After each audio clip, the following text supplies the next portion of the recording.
Mais pour le coup, Kittle, depuis son arrivée dans la ligue, j'adore ce joueur, j'adore le regarder jouer. Je suis en parfait désaccord avec les deux camarades. Masculine Packer. Maston Pater, excellent. S'il continue Magique. alors qu'il est taillé comme un tuteur à géranium en plus. Salut à tous et bienvenue dans un nouvel épisode du Front Office. On continue la série des besoins de free agency avant la free agency de 2025 qui va commencer la semaine prochaine. Et on continue la NFC. On a fait la NFC Nord et la NFC Est. Si vous n'avez pas pu écouter ces épisodes, n'hésitez pas à aller les écouter. On était avec Doug pour ces épisodes-là. Et là, on va faire la NFC Ouest. Et on n'est plus que tous les deux avec PA parce que Doug nous a lâchement abandonné. Salut PA. C'est ça. Salut Alex, bonjour à toutes et à tous. Effectivement, une obligation professionnelle pour Doug qui reviendra probablement pour l'épisode d'après. C'est ça. Il a dit NFC Ouest, non. C'est quand la NFC Sud? Ouais, C'est il le a dit, prochain. bon, je reviens dans 20 minutes. Je reviens plus tard. Bon, écoute, on l'aura lors du prochain épisode et puis on verra ce qu'il pourra nous sortir avec ses meilleurs amis des Falcons, notamment. Je pense que voilà, il a toujours des choses à dire sur les Falcons. Toujours des choses à dire. Ouais, notamment sur l'attaque des Falcons. Du coup, NFC West, on va parler des Rams, des Seahawks, des Cardinals et des 49ers. Une division qui a été homogène pendant une bonne partie de la saison dernière, avant de voir certains grimper et d'autres s'écrouler complètement. Et on va pouvoir du coup voir leurs besoins, leur cap space et qui a conservé, qui a laissé partir et qui a essayé d'attirer. Donc on va commencer avec les Rams, mais avant ça, je vous rappelle, suivez-nous partout, @le front office. Tous les liens sont dans la description pour nous rejoindre. On a un bento également avec tous les liens et quelques petites photos pour que vous puissiez voir nos têtes si vous ne les avez pas toutes vues. Et le Discord surtout, où on communique beaucoup. Donc venez parler avec nous, ça nous fera plaisir. Commençons par les Los Angeles Rams qui ont fait 17, qui ont été en playoff, qui ont perdu au Divisional Round après avoir sorti les Vikings lors du Wild Card Round. Ils ont 41 millions de cap space disponibles. Et il n'y a plus Doug pour parler des besoins, donc il va falloir que je le fasse à sa place. Mais donc au niveau des besoins qu'on a pu identifier avec lui, c'est un deuxième receveur, vu que Cooper Kupp risque de s'en aller. On verra où. On a pu vouloir l'envoyer, notamment aux Commanders lors d'un épisode précédent. Donc n'hésitez pas à aller écouter cet épisode-là. Et aussi au niveau de l'offensive line, où il y a quand même il y a de la perte. Donc ça peut être bien de voir ces côtés-là. Qu'est-ce que toi tu vois comme vrai besoin au niveau de joueurs à conserver, joueurs à attirer? Je crois qu'ils sont à peu près les mêmes lieux. Mais est-ce que tu vois d'autres besoins sinon de manière globale sur cette équipe? Non, je De pense manière que c'est globale là-dessus d'ailleurs. c'est là-dessus qu'il faut partir pour les Rams, parce que défensivement, ils ont su bien drafter. Donc je vois pas la nécessité d'apporter du 109 via la free agency, parce qu'ils arrivent à combler leurs besoins directement par la draft. Donc pour moi, ça serait full attaque cette année pour les Rams. Comme Doug, je pars sur le poste de receveur 2 de deux manières. Premièrement, en conservant DeMarcus Robinson, parce qu'il est extrêmement complémentaire de Puka Nacua et La que, base. bien sûr, et que c'est un highlighter, comme on dit.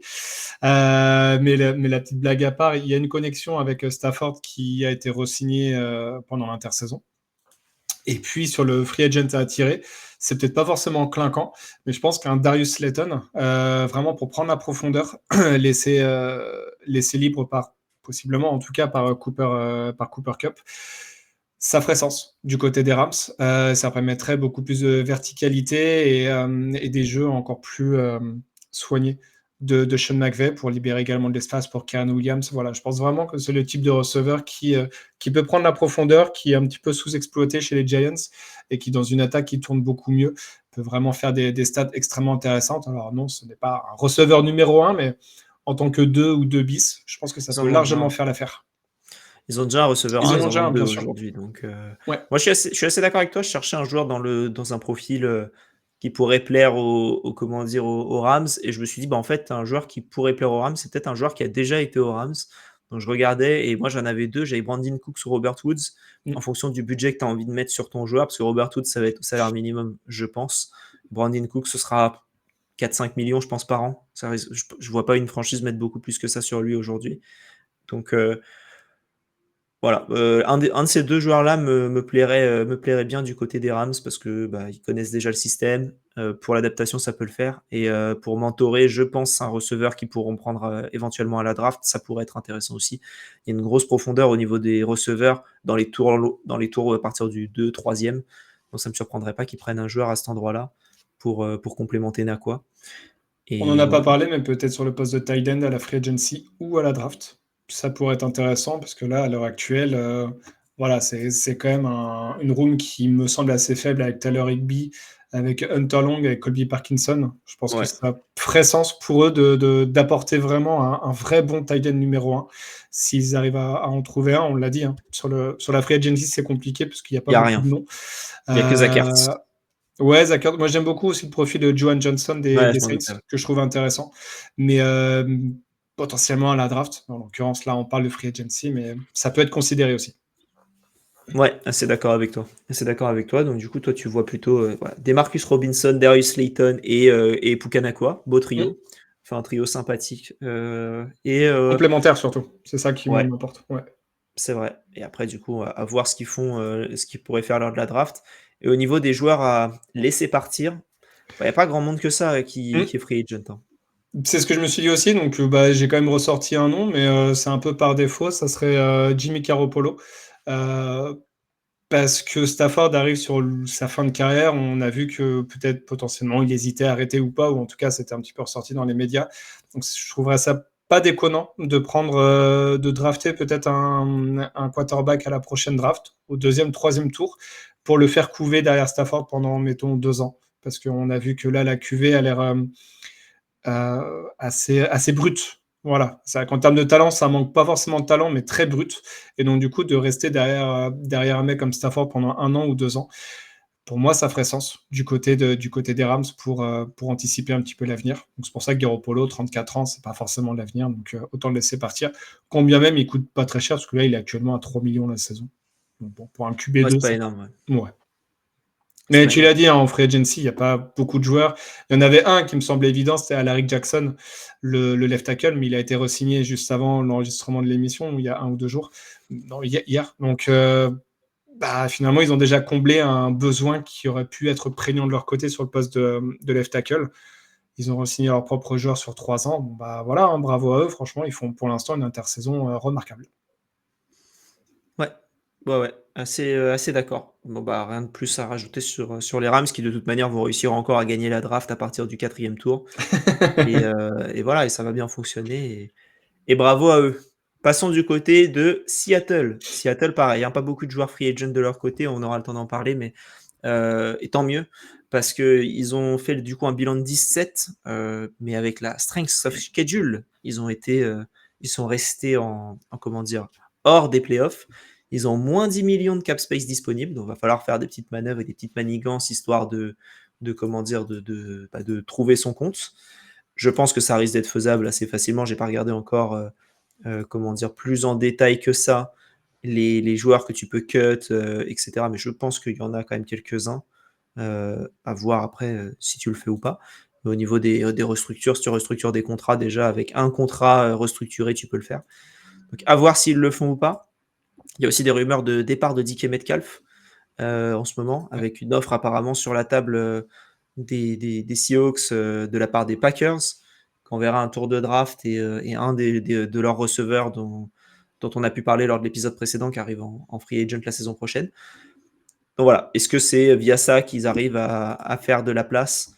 Je pense quand même qu'un joueur à la Tyler Lockett pourrait être enfin, c'est un gros risque parce que 17 millions si tu le cut, que tu peux sauver, bon, à voir.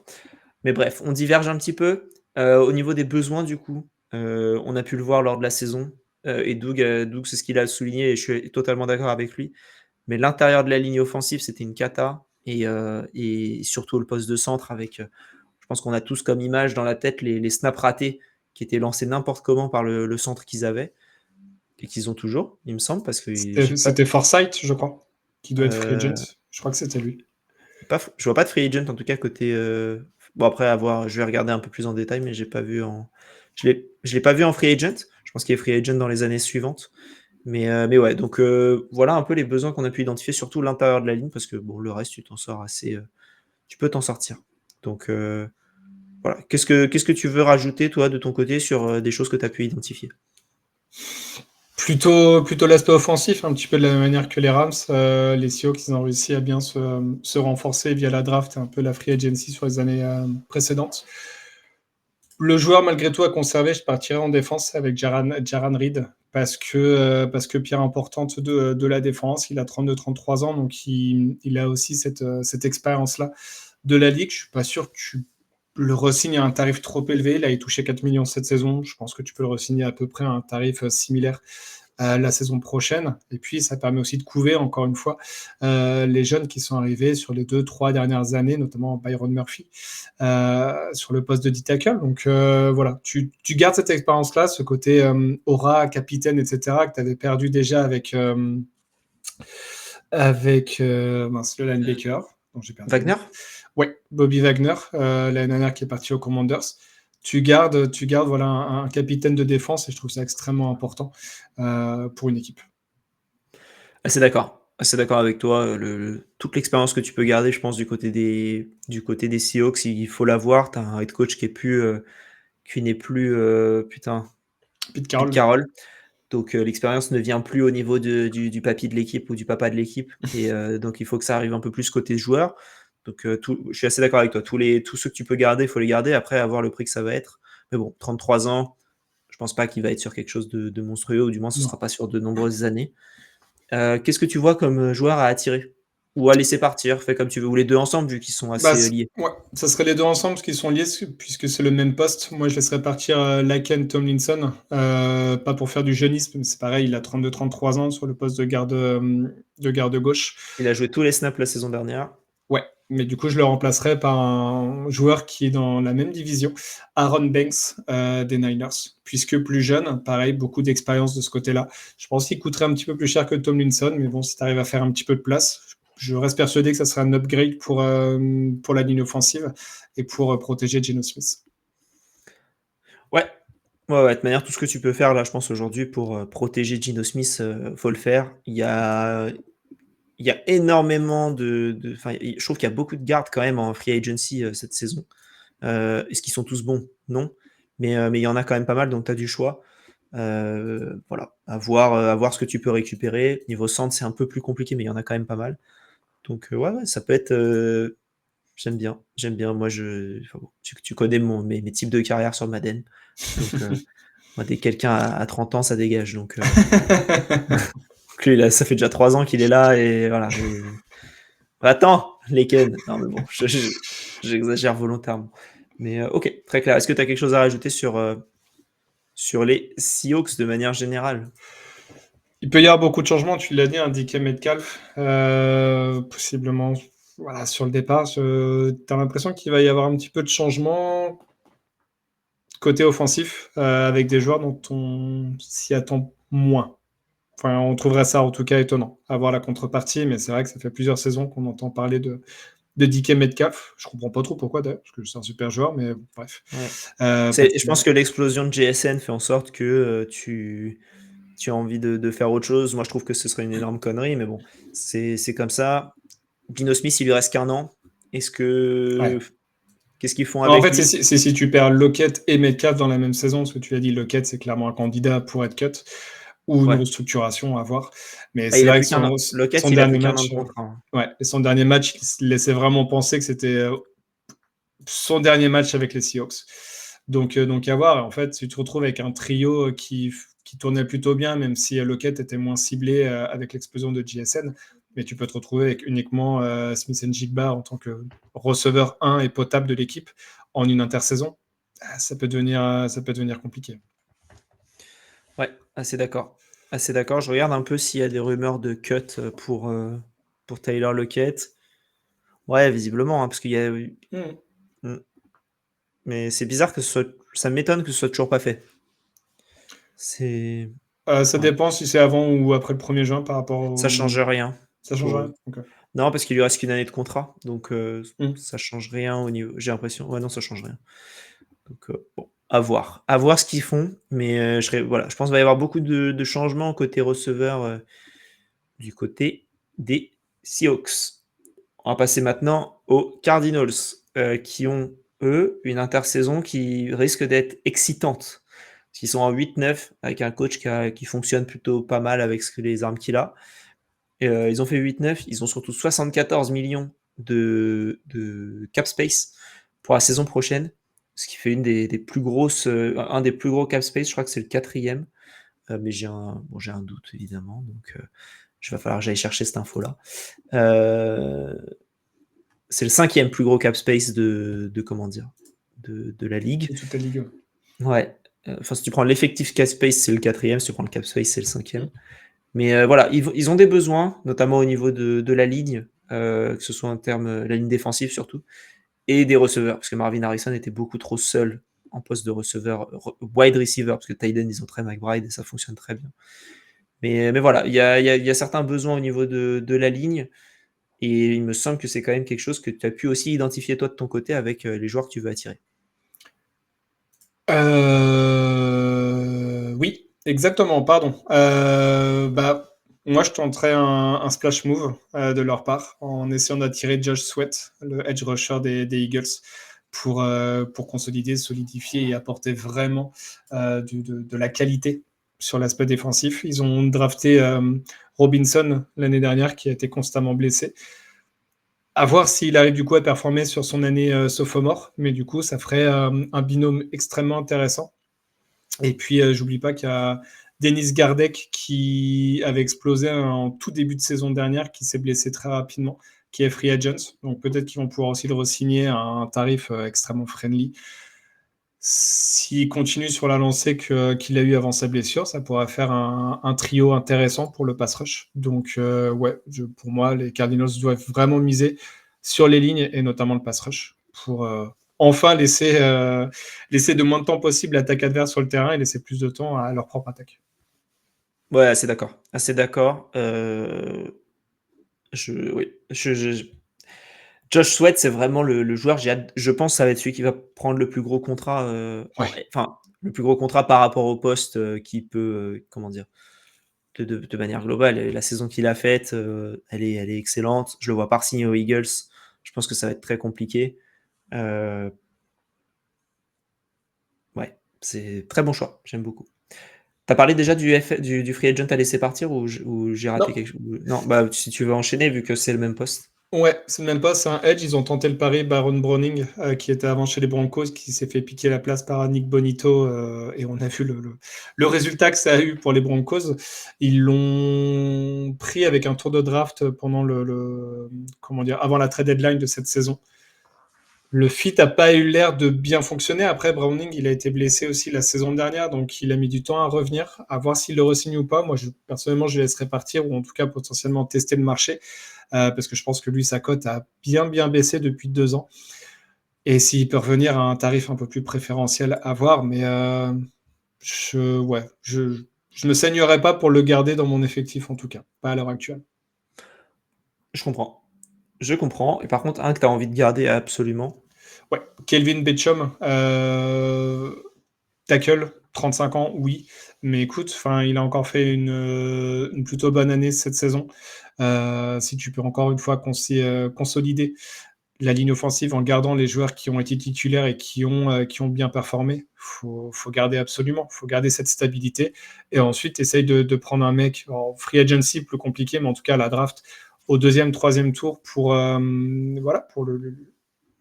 le prendre vraiment en tant que rookie, le faire jouer quelques snaps, lui faire apprendre derrière un vétéran, et puis au bout d'1 an ou 2 ans, qu'il prenne la place du titulaire et que le vétéran prenne sa retraite.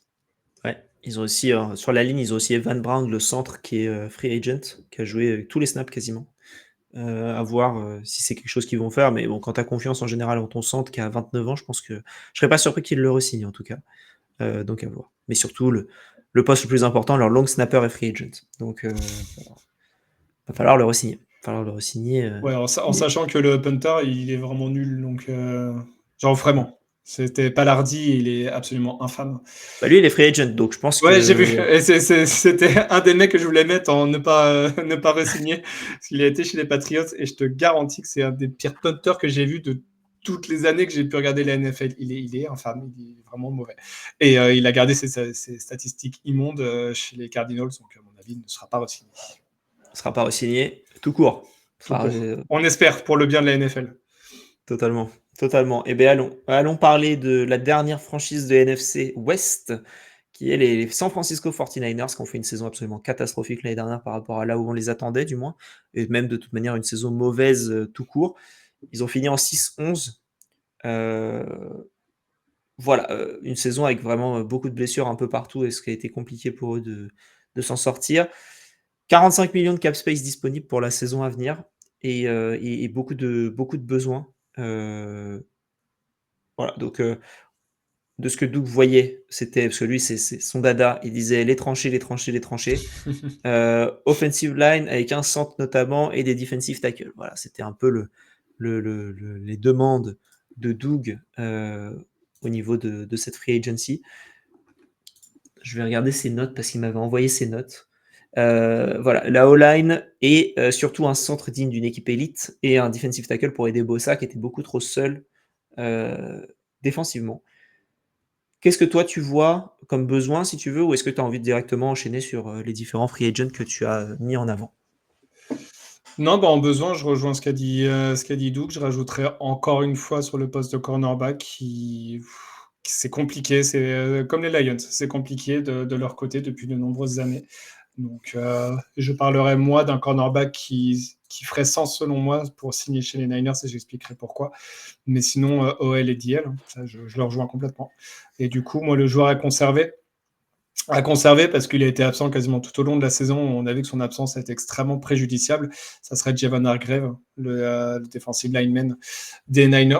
Alors c'est pareil, il faudra le payer. Tu as un cap space de 45 millions, mais il faut payer Javon Hargrave et je pense qu'il prendra quelque chose comme entre 15 et 20 millions, je suppose.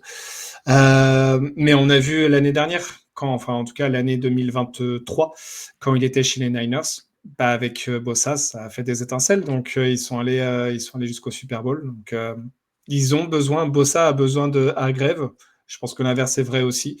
Ils ont besoin probablement d'un edge en complément de Bossa, mais sur la free agency, je pense qu'ils vont réussir à trouver un mec à 5, 7 ou 8 millions la saison et puis ça fera l'affaire. Ils ont le pick 11, hein. Ils ont le aussi. pick 11 à la draft. Au vu des différents joueurs qui peuvent sortir là aujourd'hui sur les mock drafts de tank à temps, c'est James Pierce, le edge de Tennessee, qui leur est attribué au pick 11. Il y en a quand même, il y en a 3 qui sont prévus pour le top 11, plus 1 en 15, en 16, en 17, avec notamment Shemar Stewart qui a fait une grosse impression lors du combine. Donc voilà, c'est niveau edge, en tout cas, je pense que c'est là où ils vont se refaire. Je pense qu'ils vont le faire au niveau de la draft. Je serais pas surpris qu'ils trade down et qu'ils prennent un joueur au pick 15 à peu près, un edge au pick 15. Voilà, juste ça, c'était mon petit côté draft que je voulais entamer juste pour eux, parce qu'effectivement, je suis d'accord avec toi, ils ont besoin d'un edge. C'est possible. Et quand tu regardes les mock drafts aussi des mecs de la NFL, type, pas Yann Rapoport, ouais, Move the Stick, là, son nom Twitter, je sais plus comment il s'appelle. Ils mettent James Pierce en 31 ou en 32, notamment chez les Eagles. Donc à voir, je pense que il y a un gap assez élevé. Daniel Jeremiah. Voilà, merci. Entre les deux. À voir, effectivement, peut-être qu'à la draft, ils vont considérer, je vois beaucoup de noms passer, moi, sur le Armand Membou, qui est garde et potentiellement tackle quand Trent Williams prendra sa retraite. À Missouri. Donc je pense qu'ils partiront sur l'un ou sur l'autre, effectivement, soit OL, soit DL, ça je rejoins assez complètement, et pourquoi pas trade down, comme tu disais, pour récupérer aussi des assets. Mais voilà, en tout cas, sur la free agency, Javon Hargrave sur le poste de defensive lineman. Par contre, sur le joueur à laisser partir, ça serait Dre Greenlaw. Pas sur le talent de joueur, évidemment, mais je pense que lui aussi va demander un gros contrat. On parlait des linebackers free agents qui allaient être fortement convoités. Je le mets dans le top 3 avec Bolton et Zach Bone. Donc, à voir combien il va avoir. Je pense que le premier linebacker qui va signer donnera la tendance sur les tarifs demandés par les deux autres. Donc, s'ils veulent le plus d'argent possible, je pense qu'il faut qu'ils signent en tant que troisième linebacker. mais je vois pas les Niners le re-signer à l'heure actuelle. Et ils avaient un petit peu anticipé, parce que sur les 2 dernières années, ils ont pris 3 linebackers. Donc, ils ont aussi anticipé le fait de ne pas re-signer Dre Greenbow. Aussi parce qu'ils signent déjà, enfin, ils ont déjà un Fred Warner qui prend beaucoup en salaire. Donc, c'est compliqué d'avoir 2 joueurs sur le même poste, ou en tout cas dans la même room, qui prennent un équivalent de 30 ou 40 millions de ton cap space. C'est compliqué quand tu n'es pas quarterback. Ouais, assez d'accord. Assez d'accord. Et tu as parlé du coup de corner tout à l'heure. Oui, et du coup, le free agent a attiré. Alors, il sort d'une mauvaise saison, mais ça serait DJ Reed, ce qui ferait sens, puisqu'on rappelle que le nouveau coordinateur défensif est. J'ai un problème de nom. Robert Saleh. Merci, j'ai un vrai problème de nom aujourd'hui, je m'en excuse. Qui était du coup head coach chez les Jets quand DJ Reed y était. Donc ça ferait complètement sens pour moi qu'il signe aux Niners cette saison. Il était de lui toucher quelque chose comme 10 millions la saison. Je pense que tu peux l'avoir un tout petit peu moins cher, quelque chose comme 7 millions, en sachant qu'ils avaient pris aussi un autre corner à la dernière draft au deuxième tour. Donc ils ont aussi un petit peu considéré ce poste-là. Avec le bon joueur ou pas, ça reste toujours à discuter. Mais voilà, ça reste quand même un besoin prégnant pour les Niners. C'est un bon corner 2 s'ils veulent partir sur un corner 1. On a cité quelques jours auparavant Byron Murphy, qui, moi, me semble trop cher pour eux. S'ils veulent en signer Charvarius Ward, pourquoi pas. Mais en tout cas, DJ Reed, en complément, ça ferait sens pour moi. Je suis assez d'accord avec toi. DJ Reed, pour moi, ça va être la valeur de cette free agency. La dernière saison avec les Jets, c'était une saison poubelle et je trouve que c'est compliqué de le juger là-dessus. Ouais. Et bon, c'est le genre de joueur aux Niners où tu regardes après et tu fais putain, ils ont encore récupéré un mec comme ça. Et c'est chiant, mais voilà, je pense qu'ils vont le faire et ils en ont besoin de toute manière. Hein. Le poste de corner, c'est toujours un besoin chez eux. Donc, ouais, je suis assez d'accord avec toi. Est-ce que tu as quelque chose à rajouter sur les Niners ? On va espérer que c'était une saison un petit peu de transition, un petit peu étrange. Parce que ça semble bizarre de les voir en 6-11 à la fin d'une saison. Pick 11 à la draft, c'est pas négligeable. Hein. Ça peut te permettre de renforcer ton équipe dès le premier jour. Donc, à eux vraiment de capitaliser sur leur saison très médiocre pour se relancer pour la saison prochaine. Ouais, sachant que c'est leur dernière année où ils peuvent vraiment profiter du salaire de Brock Purdy qui est très faible. L'année prochaine, ça va falloir le re-signer. Donc, moi, je serais pas surpris qu'ils prennent des rentals de 1 an, beaucoup, pour essayer de faire un push cette année, parce que après, il va falloir trouver presque 60 millions de disponibles par an à cause de Dak Prescott, quoi. Donc, il va falloir trouver 60 millions pour signer Brock Purdy. Et là, c'est un peu plus compliqué du coup d'anticiper avant d'avoir la signature de Purdy. Donc plein de différents sujets côté Niners. Ouais. PA, merci pour cet épisode. On va pouvoir se retrouver pour le prochain épisode avec la NFC Sud dans quelques jours. Nous, c'est pas dans quelques jours, mais on va retrouver Doug qui a fini ses emplettes professionnelles. Et on va pouvoir parler de NFC Sud. Si vous n'avez pas écouté sur la NFC Est et la NFC Nord, les épisodes sont déjà disponibles. Donc n'hésitez pas. Et je ne sais pas quel jour cet épisode sortira, sûrement mercredi. Si c'est le cas, comme je pense que ça doit l'être, ce soir Game Zone, avec Alex Raiders, Doug, Victor Roulier et Pierre de Bills France. Donc n'hésitez pas à venir, 21h sur la chaîne Le Front Office Twitch. Donc voilà, on vous attend. Notre petite soirée jeu qui fait son retour sur notre chaîne Twitch avec Préa. On a bien préparé. Je pense qu'on est assez content de ce qu'on a pu sortir. Ouais. Voilà. Et PA, merci encore une fois. Et il n'y a plus qu'à vous souhaiter à tous une bonne journée. Merci encore pour les écoutes. Et vive le football.